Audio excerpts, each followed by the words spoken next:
right there, Matt Kenseth, he really lost his entire race car and able to 22 to catch him. Here comes the 22. He's closed the gap all over the back bumper now as they've caught the slower traffic. And around goes the 20, sideways in front of the 22.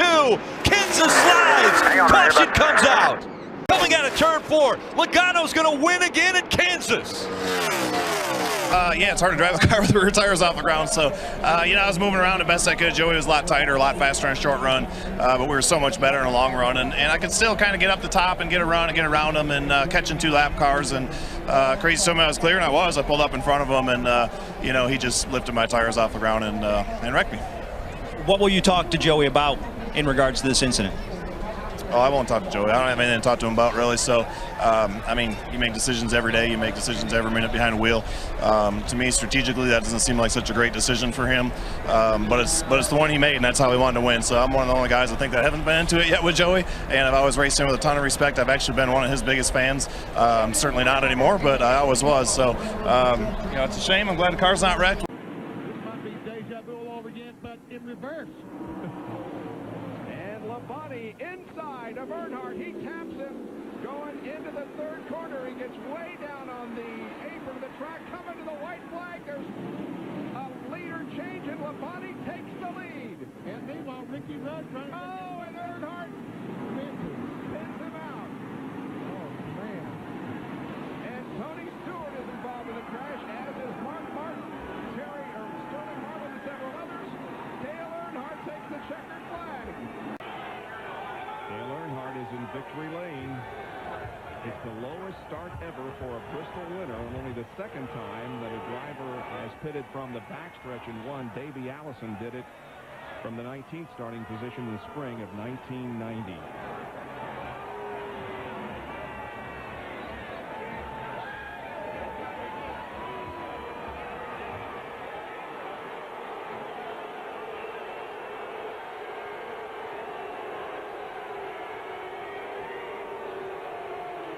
Here's a McDonald's winner's circle, Jerry Punch.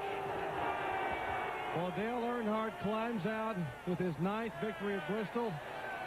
And Dale, that's what Bristol's all about. Take us through those last couple laps. Well, we knew we didn't get tires, and I didn't know who got tires behind us. All I knew is I needed to protect that bottom and try to go. And Terry got into me in the middle of 3 and 4, and I was going to get back to him and just rattle him. I wasn't going to wreck him, but I got to him and he turned him around. So didn't mean to really turn around, meant to rattle his cage over. They look so close. I'm not sure if they touched or not, but Gralla keeps the lead. I don't see any way there isn't contact between these 2 trucks. Going to be right here too, Michael. And there is the bump. Oh, and he spun him out. And he spins. Dig, you got it. Go. You're all clear. You're all clear.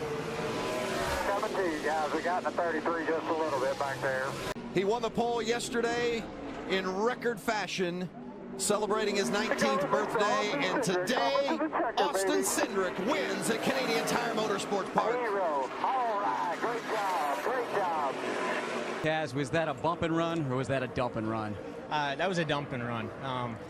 To be honest, I know he's racing for a playoff spot, and I get that, but, I mean, he didn't try to pass us even. He just got to us and ran us over. Last year, you can say what you want about the finish, but you know what? They finished 1-2. They were both going in the right direction.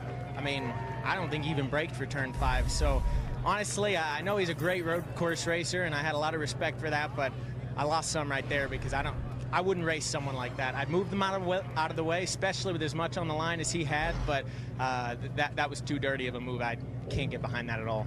I got to acknowledge what I did to Kaz in turn 5. Everyone's watched this race many years past. Everybody knows it's going to come to contact. The second guy's closest to the first.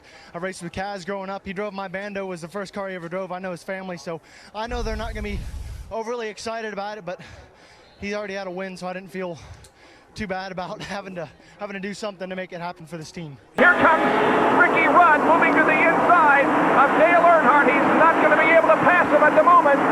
Let's see what happens on the final lap of the race. Here comes the field down for the white flag. 1 more to go. Rudd is inside of Dale Earnhardt as they go into turn number 1, and both of them spin. And Jeff Bodine takes the lead. Earnhardt spins along with Ricky Rudd. Here comes Jeff Bodine, who'll come down and win the Holly Farms 400. Bodine replay now of the action that occurred when the two came into the pits. That's Chocolate Myers, who is having a discussion with some of the members of the Ricky Rudd team.